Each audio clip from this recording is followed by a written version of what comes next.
Baik, assalamualaikum warahmatullahi wabarakatuh. Selamat pagi Bapak Ibu sekalian. Salam sehat, salam sejahtera, dan salam bahagia untuk kita semua.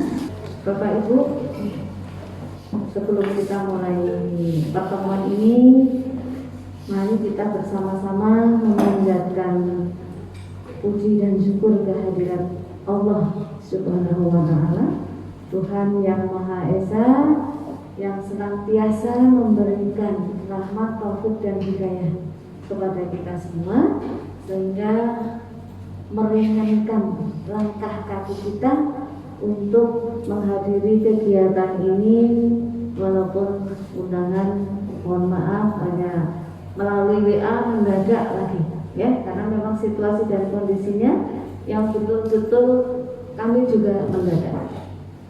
Inilah yang terjadi. Tanpa mengurangi rasa apapun, saya rasanya bahagia sangat luar biasa karena Bapak Ibu menyempatkan diri untuk menghadiri ini. Berarti Bapak Ibu merasa betapa pentingnya pendidikan untuk anak-anak kita. Nah, Bapak Ibu, sesuai dengan undangan yang kami sampaikan kepada Bapak Ibu melalui WA, Bapak Ibu sudah mempelajari, Bapak Ibu sudah membaca, Bapak Ibu juga sudah tentu mengerti dan paham apa maksud dan tujuan pertemuan ini diadakan, ya. Kemudian ada juga kiriman dari kami tentang pernyataan statement dari Kepala Dinas Pendidikan dan Kebudayaan kita yang baru, serta penyemangat dan motivasi dari harapan dari Pak Bupati Muda yang saya kirimkan. Mudah-mudahan Bapak Ibu juga membuka itu, sehingga menambah wawasan untuk kita, Bapak Ibu, dan untuk saya. Itu sengaja saya kirimkan biar Bapak Ibu juga mengerti dunia pendidikan seperti apa di kuburannya, ya. Nah, Bapak Ibu, dengan adanya surat edaran 4 Menteri, ini wacananya adalah bahwa pembelajaran di tahun pelajaran 2020-2021 khusus di semester 2 ini wacananya akan dilaksanakan secara tatap muka. Nah, mengapa Bapak Ibu kami undang? Supaya Bapak Ibu paham, supaya Bapak Ibu mengetahui, sehingga nanti kita tidak mengambil keputusan yang keliru. Kebetulan di sini tadi agak lama sedikit saya ngobrol, ada orang kesehatan yang sangat luar biasa. Kebetulan Pak Dr. Chandra menyempatkan waktu untuk berdiskusi tentang COVID ini, dan kebetulan hari ini ada Mbak Resti yang dari Dinas Kesehatan Kabupaten. Mudah-mudahan nyambung, ya. Dari kami secara umum, dari Pak Dokter tadi luar biasa banyaknya yang diberikan masukan ke kita. Terus nanti dari Mbak Resti mungkin juga yang disampaikan kepada yang punya wewenang tentang kebijakan di Dinas Kesehatan, ya Mbak Resti, ya.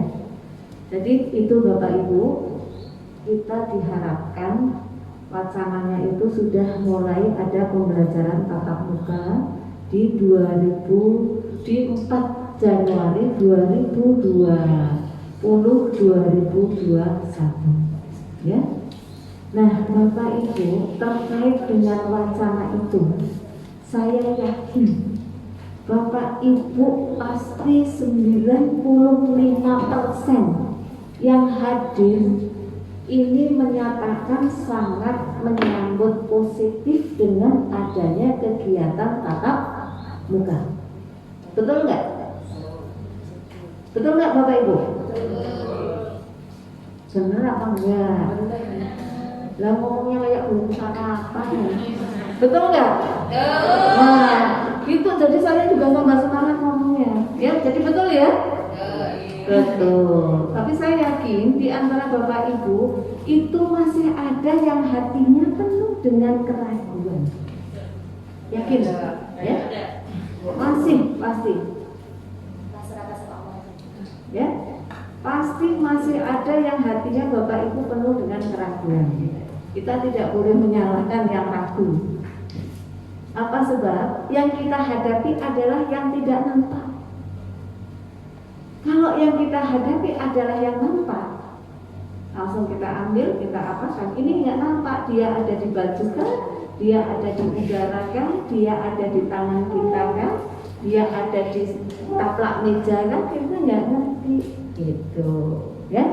Tapi Bapak Ibu, saya yakin pemerintah berani mengeluarkan edaran seperti itu sudah punya dasar.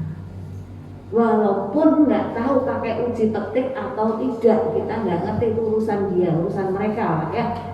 Itu. Tapi kita yang di bawah, dengan adanya itu saya yakin Bapak Ibu merasa plong sebagian, merasa beban memberikan pembelajaran untuk anaknya selesai, terbebas dari belenggu. Yang pertama pasti punya pengalaman pribadi ya, benar nggak? Kita merasa ya Allah, alhamdulillah kalau ada tatap muka.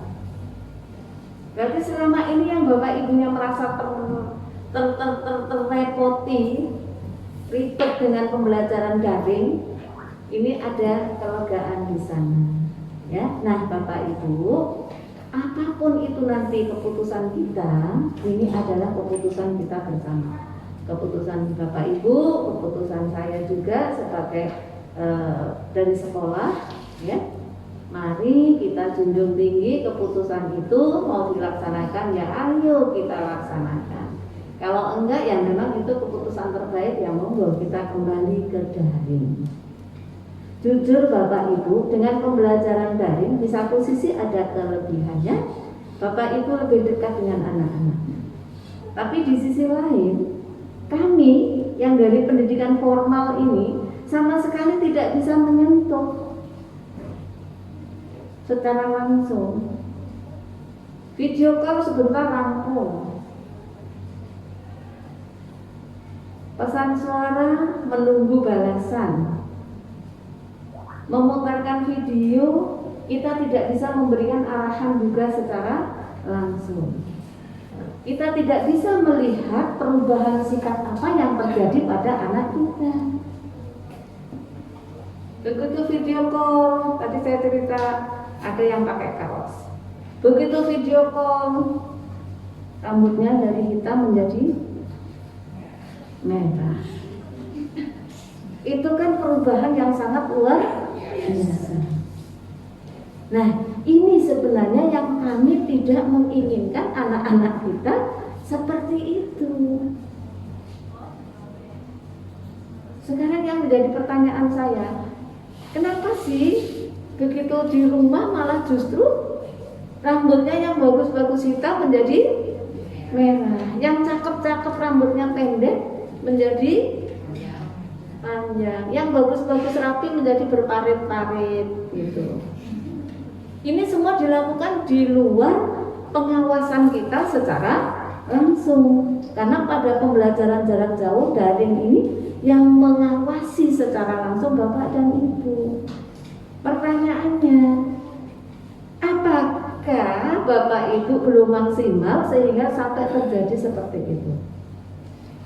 Kenapa saya sampaikan ini? Karena kami video call ternyata dia sudah berubah seperti itu, makanya kita sampaikan. Walaupun mungkin tidak terjadi di kelas 3. Nah, ini Bapak Ibu. Jadi belajar menggunakan media ini sebenarnya sangat luar biasa. Anak-anak lebih canggih, lebih pintar mengenal dunia luar tanpa diajari. Tapi jangan sampai kita lupa mengawasi sehingga kebablasan. Matang sebelum waktunya. Ini ya Bapak Ibu. Jadi berkaitan dengan ini saya juga senang karena jujur kami rindu ya, kami kangen dengan celotehan anak, dengan pola tingkah laku anak yang kadang membuat kita tertawa, kadang membuat kita tersenyum geli, tapi kadang juga membuat kita jengkel. Itulah dunia anak. Karena kami sang guru pasti akan merasakan kangen rindu yang sangat luar biasa. 8 bulan loh Bapak Ibu nggak ketemu. Berbeda. Bapak Ibu kalau suami-suaminya yang angkatan ditinggal dinas 1 tahun, bisanya cuma telepon, pasti juga nggak enak, kepengennya ketemu. Nah kami dengan anak-anak juga begitu, ya. Jadi jangan dikira kami juga senang, daring enggak, saya nggak senang. Hanya karena kondisi yang mengharuskan begitu, makanya sekolah juga melaksanakan pembelajaran jarak jauh. Nah ini wacananya. Nah seperti apa nanti langkah yang akan diambil oleh sekolah terkait dengan pembelajaran tatap muka di masa COVID? Nah jadi ini Bapak Ibu, jadi nanti sekolah mengambil suatu langkah, nanti Bapak Ibu cermati ya, kalau memang perlu ditambah, kalau Bapak Ibu nggak setuju bilang aja nggak setuju. Nanti masing-masing kelas akan dibagi menjadi 2 shift. Shift pagi dan shift setengah siang, menjelang siang. Anak hanya belajar selama 2 jam 15 menit. Shift yang pertama ini akan diurutkan berdasarkan absen. Absen pertama sampai absen 13 atau 14 itu masuk jam 7 sampai jam 9.15. Shift yang kedua, absen 14 atau 15 sampai absen terakhir, ini akan masuk di shift yang kedua, masuk jam 10, selesai jam 12.15. Mengapa kami ngambil 2 shift? Satu kelas kalau jumlahnya 28 terlalu, untuk masa COVID tidak efektif. Berarti masih ada kerumunan lebih di sana. Makanya kita ambil 2 shift. Yang kedua, dengan 2 shift yang kita harapkan hanya 14 siswa paling banyak, ini gurunya akan lebih maksimal di dalam memberikan pengawasan selama pembelajaran COVID-19. Apa kewajiban Bapak Ibu? Silakan Bapak Ibu nanti, karena pembelajaran ini hanya 2 jam sana, Bapak Ibu perhatikan kesehatan putra-putrinya. Gunakan masker. Nah, masker mana sih sebenarnya nih yang pas untuk kita? Menurut Pak Dr. Chandra, itu adalah masker yang kesehatan. Mana yang pas? Ibu ya. Ini yang disarankan justru yang ini. Nggak tahu Mbak Resti, saya nggak ngerti. Kalau untuk standar masker yang betul-betul aman itu yang mana? Ini masukan dari Pak Dr. Chandra.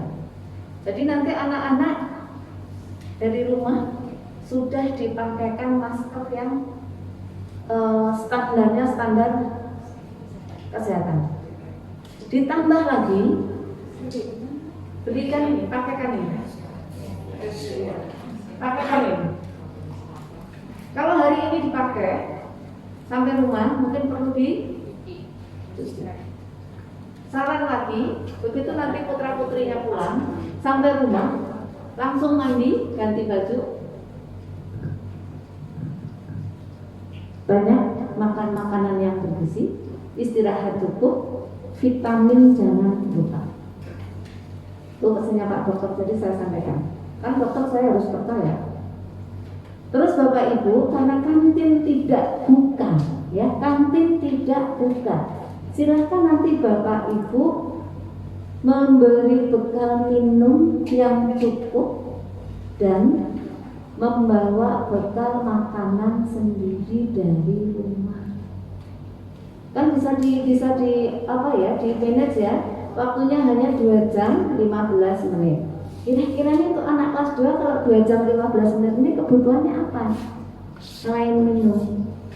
Gitu, ya. Nah, selama proses belajar mengajar, nanti duduknya satu-satu.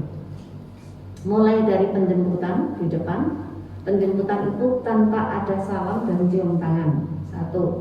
Yang kedua, akan kita cek suhunya. Ketiga, sebelum masuk kelas, dia wajib cuci tangan yang ada di depan kelasnya. yang diawasi oleh gurunya. Ketiga, yang keempat, sebelum masuk tangannya diwajibkan untuk menggunakan hand sanitizer. Baru duduk, setelah duduk dia tidak akan diperkenankan untuk, biasa kan anak suka jalan sana sini. Kalau hanya 12, 14 itu kan mungkin lebih mudah mengkondisikan. Jadi nanti ada arahan-arahan itu. Kemudian di dalam selama proses pembelajaran yang ada di ruangan itu hanya siswa dan guru yang mengajar. Gak ada orang lain. Bapak ibu juga enggak. Bapak ibu orang tua juga enggak. Nah, ini gambaran yang akan kami lakukan selama pembelajaran tatap muka. Terus pulangnya gimana Bu? Pulangnya dan berangkatnya Bapak Ibu antar. Masuknya jam 7, otomatis jam 7 kurang 10. Mengapa terlalu mepet waktunya? Menghindari dia ketemu dengan temannya. Tuh, ya, menghindari ketemu dengan temannya. Terus begitu pulang, monggo dijemput. Kita akan berusaha antara yang datang di shift yang kedua dengan yang pulang, yang shift pertama akan kami bedakan. Jadi nanti tidak ketemu antar mereka. Terus Bapak Ibu, jika putra putrinya, ini tadi lupa nggak saya sampaikan, jika putra putrinya di rumah itu sudah tidak enak badan, lebih baik Bapak Ibu tahan untuk tidak datang belajar ke sekolah. Ini tadi lupa nggak kita sampaikan. Tuh, ya ini penting banget. Karena kita nggak tahu musuh kita nggak ngerti gimana. Ya, ini prosesnya untuk pembelajaran yang akan kami terapkan. Kira-kira dengan rencana proses pembelajaran tatap muka yang akan kami lakukan ini menurut Bapak Ibu, monggo kalau Bapak Ibu memiliki atau mempunyai ide, masukan, tambahan bagaimana kami harus berbuat pada saat pembelajaran tatap muka di masa COVID. Kenapa hanya 2 jam 15 menit? Bagaimana dengan materinya? Tidak akan pernah selesai. Untuk materi, tugas pemerintah yang akan menggabungkan mana KD yang bisa dijadikan satu, mana KD yang tidak. Jadi diharapkan, karena di masa pembelajaran COVID kita tidak mengejar kurikulum ya, tidak. Tetapi siswa tetap belajar punya aktivitas. Jadi di sana ada perubahan sikap yang kita harapkan. Itu pemerintah seperti itu. Tidak harus kurikulumnya harus rampung, tidak. Jadi tidak mengejar tema ini belum, ini tema ini belum. Sementara Bapak Ibu itu dikesampingkan dulu. Ya, yang penting putra putrinya Bapak Ibu dia belajar sebagaimana mestinya sesuai dengan hak yang harus dia terima. Kemudian dia juga tetap dalam kondisi yang sehat. Ini kan tentunya kerjanya bukan hanya kerja sekolah, tetapi juga kerjasama dengan Bapak dan Ibu. Jadi Bapak Ibu prinsipnya jangan sampai anakku sudah keantar ini loh Bu Guru anakku. Wes monggo, nggak bisa seperti itu. Kita harus saling kontrol. Misalkan pada suatu saat dalam perjalanan ini ada masalah yang berat, misalkan ada anak sampai terjadi sesuatu, ini misal, tapi ini kita memang harus kita sampaikan. Sampai terjadi sesuatu yang tidak kita inginkan, mungkin nanti akan ada libur semua lagi, bukan libur, belajarnya dialihkan lagi ke rumah. Itu bisa saja terjadi. Terus kalau itu terjadinya di sekolah ada sesuatu terkait dengan COVID, kita harus bekerja sama dengan dinas kesehatan. Betul nggak Mbak Resti? Dan bukan anak itu yang harus diantarkan, tetapi harusnya dari dinas kesehatan ya ke tempat kita. Itu mudah-mudahan nanti Mbak Resti lebih memahami itu lah. Saya nggak begitu paham. Tapi dengan adanya pembelajaran tatap muka ini sebenarnya bukan hanya tugas dari dinas pendidikan, tetapi di sana ada dinas kesehatan ya Mbak Resti ya, dinas pendidikan, dinas apa lagi, departemen agama ya, departemen agama, satu lagi apa yang di belakang itu, bukan sosial ya, ada satu lagi ya. Jadi itu merupakan satu jaringan. Jadi saya yakin petinggi-petinggi kita itu sudah memikirkan tentang hal itu. Di kalau sekolah siap apa enggak? Ya kalau ditanya siap apa enggak, sebenarnya kami juga masih ada rasa maju dan mundur. Tapi karena itu sudah ada edaran, kami harus segera melaporkan siap dan tidaknya. Kalau siap apa yang akan dilakukan? Makanya saya langkah pertama adalah menghubungi Bapak dan Ibu. Ya, jadi apa artinya pembelajaran tatap muka kita lakukan kalau Bapak Ibu juga tidak ikut cawe-cawe di dalamnya? Ya kan Bapak Ibu saya yakin ini tanggung jawab kita bersama. Nah ini Bapak Ibu, tujuan saya mengundang Bapak Ibu ke sini, Bapak Ibu hadir. Inilah gambaran yang akan kami lakukan di sekolah kita. Sebelum saya beralih, monggo Bapak Ibu mungkin ada yang memiliki tambahan wawasan untuk kita, atau mungkin ada apa yang harus disampaikan biar kami mendengar semua. Saya beri kesempatan untuk Bapak dan Ibu. Silakan. Bu, Iya. bertanya masalah shift. Iya. Shift ini kan dibagi dua sesuai dengan absen.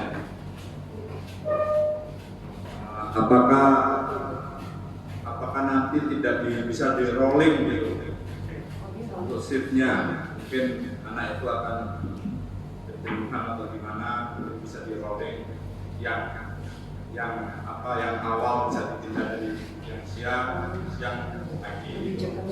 Iya. Yang kedua masalah masker. Mungkin ini saran aja, kalau masker mungkin kalau jamnya belajar bisa dipakaikan face shield aja, karena takutnya anak ini kan kebutuhan oksigennya juga perlu dan takutnya nanti dampaknya malah kurang bagus. Ya. Demikian, terima kasih. Terima kasih Pak. Langsung saya tanggapi. Untuk shift Bapak Ibu, kami di rolling 1 minggu 1 kali. Ya.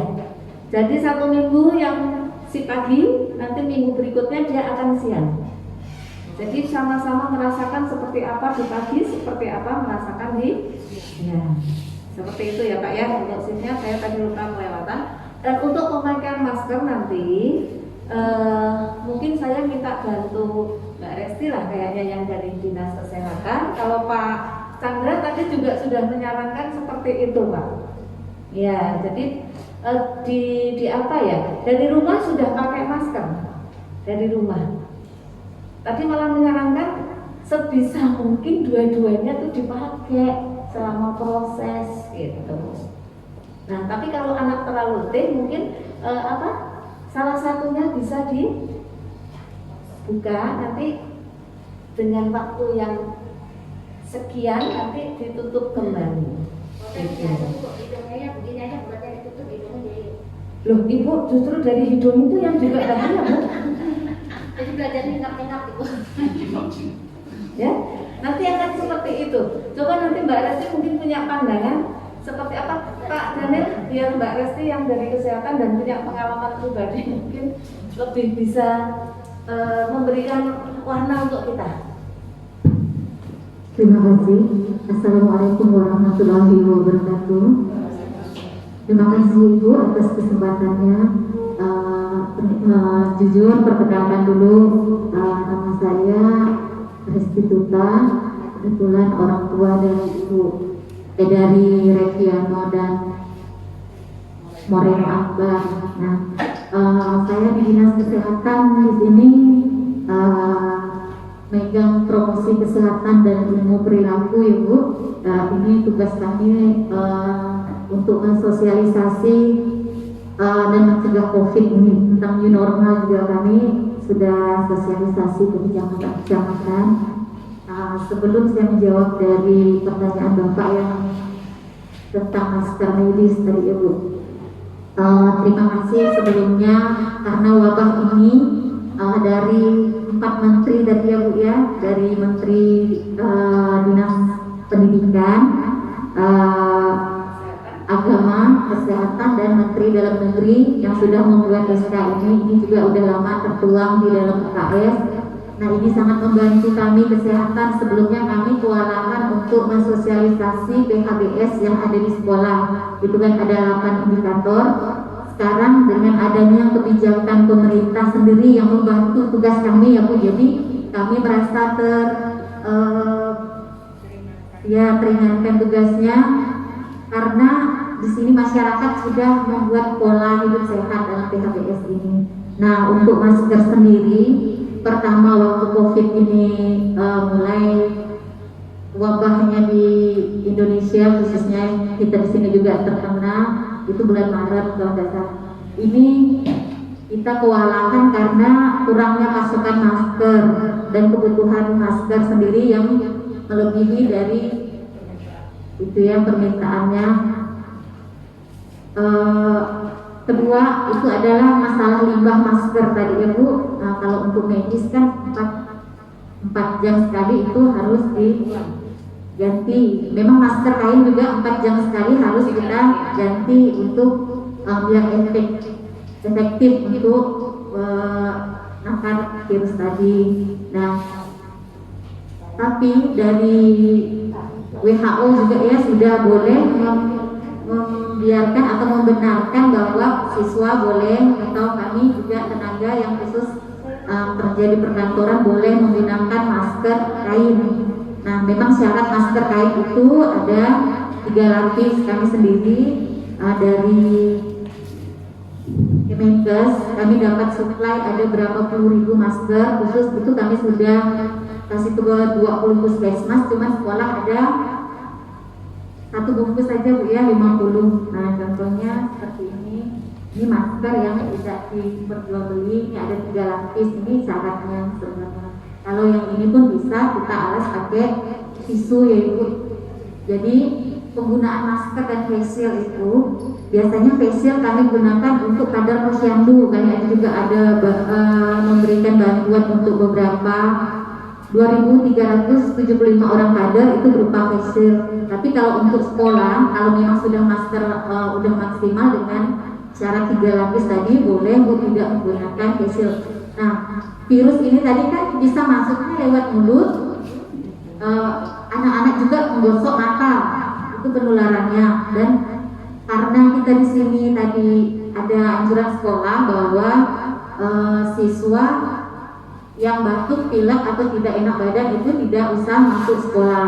Nah, dari rencana awal sosialisasi kami di dinas Bu, sebenarnya sekolah ini masuk kan habis vaksinasi ya, ini lagi dipersiapkan. Ternyata pemerintah menerbitkan SK 4 Menteri ini lebih awal. Nah, dengan syarat 6 ketentuan yang disiapkan di sekolah tadi. Nah, saya lihat udah beberapa masuk ya Bu, cuma 1 yang belum. Tadi bapaknya minta rolling siswa ya. Nah, itu kan per minggu biasanya. Kita takutnya siswa itu terkena atau terpapar virus COVID itu masa inkubasinya kan 12 hari, 10 sampai 12 hari Bu.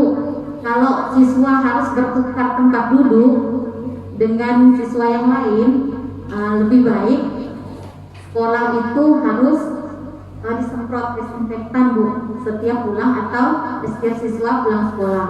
Nah, itu lebih ke amannya. Biasanya kafe-kafe juga, kafe-kafe kalau buka juga harus disemprot. Nah, dengan yang saya belum ini tadi di sanitari ya Bu, sanitaria atau kebersihan atau sirkulasi yang ada di ruang kelas. Nah, itu adalah syarat dari kesepakatan 4 menteri tadi Bu. Nah, yang lain saya lihat udah masuk ya Bu ya, ada 50% siswa, pertemuan pertemuan juga tidak boleh lebih dari 2 jam. Sama kami di dinas juga sosialisasi ke masyarakat juga tidak boleh mengadakan pertemuan lebih dari 2 jam. Saya rasa itu dari saya, lebih kurangnya saya minta maaf. Ini kami hanya menyampaikan informasi itu berdasarkan revisi-revisi ya. Ini COVID ini udah revisi kelima. Nah itu dia yang kami sampaikan itu. Terima kasih. Assalamualaikum warahmatullahi wabarakatuh. Terima kasih Mbak Resti. Berdasarkan penjelasan Mbak Resti yang panjang lebar, berarti shift itu diupayakan tidak 1 minggu. Berarti harus lebih dari 10 hari ya. Otomatis 2 minggu baru ada shift gitu ya Mbak Resti ya. Oke. Terus untuk jeda waktu tadi kan yang pulang pagi 9.15, ada jeda waktu 45 menit.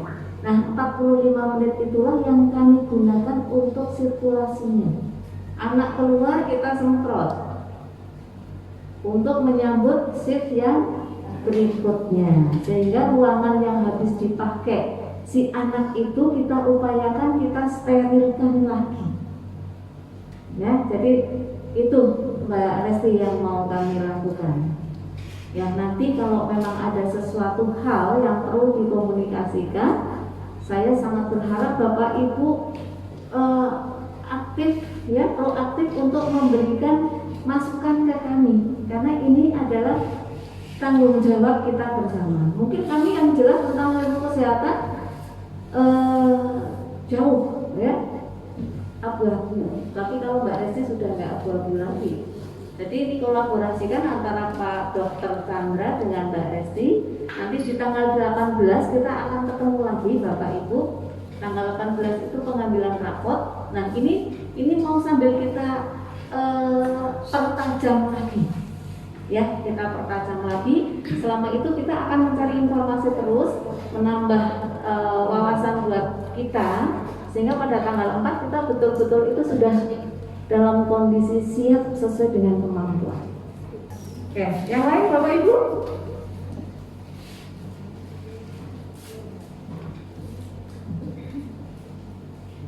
Yang lain nggak ada? Sudah lepas Bapak Ibu? Pas untuk saat ini ya, tapi tetap Bapak Ibu boleh memberi saran kapan saja. Kami terbuka untuk Bapak Ibu. Ya? Kalau memang enggak ke ulangan umum, saya yakin Bapak Ibu sudah menerima jadwalnya ulangan umum dengan cara dan sistemnya. Ya, nanti ulangan itu dikirim soalnya oleh guru kelasnya. Nanti jawabannya cukup ditulis jawabannya saja. Nomor 1 A, 2 B, 3 C, 4 D, balik lagi 5A, B, C, seperti itu. Tolong sebisa mungkin, karena ini ulangan umum, biarkanlah anak-anak kita mengerjakan sendiri. Bapak Ibu boleh mendampingi, tapi janganlah ditulis Bapak Ibu yang nulis, Bapak Ibu yang ngisi, karena bahasanya pasti kan kita tahu bahasa anak kelas 3 dengan bahasa Bapak Ibu. Kita insya Allah hafal. Ini bahasanya kelas 3, ini bahasa ibunya, ini bahasa bapaknya, kita paham. Ada tekanan-tekanan khusus yang membedakan, itu pendapatnya perempuan, itu pendapatnya laki-laki, ini pendapatnya ibu rumah tangga, ini pendapatnya yang kuliah. Kalau yang kuliah berarti abangnya atau mbaknya. Itu pun tulisannya nampak kalau laki-laki dengan perempuan. Jadi kami bisa melihat itu. Selama ini kami tutup mata, artinya terserah. Kan selama ini tugasnya selalu bagus semua.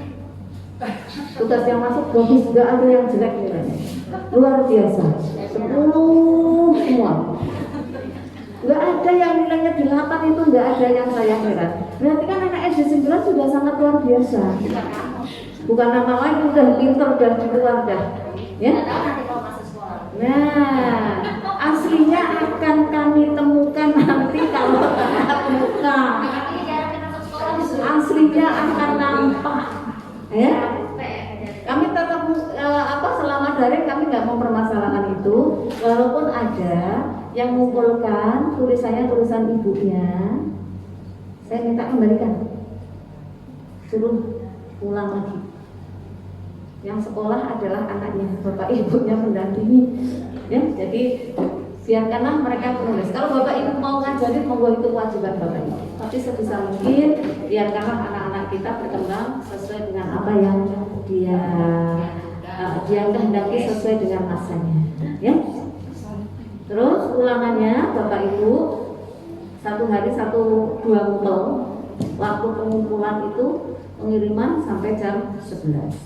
Waktu ulangan hanya 1 ngumpul, hanya 1 jam 60 menit, karena soalnya tidak banyak. Soalnya hanya kelas 3 itu pilihan ganda berapa, Bu? Total saja. Sekitar 20. Hampir sama, dari kelas 1, dari kelas 2 sampai kelas 6 itu kurang lebih berkisar 20. Ya, sama ISE 5 kali banyak ya. Jadi nggak seperti kalau tatap muka malah lebih banyak lagi. Ya. Jadi nanti seperti itu teknik ulangannya. Nanti rapotnya bagus-bagus ya, dinikmati saja. Alhamdulillah anak saya nilainya 8,9 di rapor. Ya, generasi COVID. Tapi mudah-mudahan dengan pembelajaran efektif belajar kita bisa pelan-pelan untuk mengolah kembali. Saya nggak bisa nyarankan mau belajarnya di rumah kok, ya. Ya, ini Bapak Ibu nanti kalau ada perkembangan, Bapak Ibu kami informasikan. Kalau Bapak Ibu punya seperti masukan dan sebagainya pada saat perjalanan sebelum waktu pembelajaran, juga saya tunggu masukannya dari Bapak Ibu. Demikian Bapak Ibu, kalau memang tidak ada yang mau dikomunikasikan, selamat menjalankan aktivitas kembali Bapak Ibu di tempatnya masing-masing. Mudah-mudahan kehadiran Bapak Ibu membawa berkah dan mendapatkan pahala yang tidak terhingga dari Allah Subhanahu wa Ta'ala.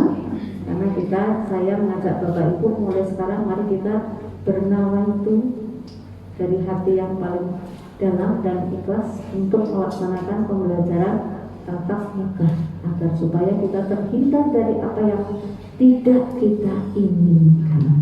Ya, demikian Bapak Ibu, nanti akan dibagikan formulir pernyataan dari kami. Bapak Ibu tulis, Bapak Ibu isi, Bapak Ibu kasih materai 6.000, Bapak Ibu tanda tangani. Kalau sudah diisi hari ini, ada materainya, langsung dikumpulkan, silakan. Mau besok pagi kami tunggu sampai jam 10.